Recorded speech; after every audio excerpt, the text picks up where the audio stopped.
اللہ ماشاء اللہ۔ مفتی صاحب، غیبت کی کیا اقسام ہو سکتی ہیں؟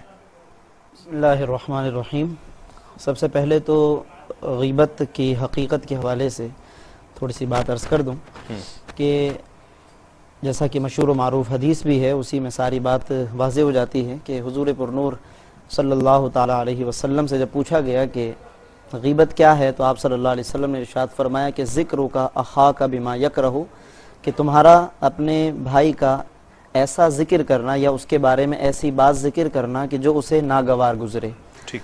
تو صحابہ کرام رضوان اللہ علیہ مجمعین نے عرض کیا کہ حضور اگر وہ بات اس کے اندر پائی جاتی ہو اور ہم وہ ذکر کریں تو ارشاد فرمایا کہ تبھی تو غیبت ہے کہ جب وہ بات اس کے اندر موجود ہو اور اس کا ذکر کرنا اسے ناگوار گزرے، اور اگر اس کے اندر موجود ہی نہ ہو تو فرمایا کہ پھر تو یہ بہتان ہے، تم نے اس کے اوپر بہتان لگایا۔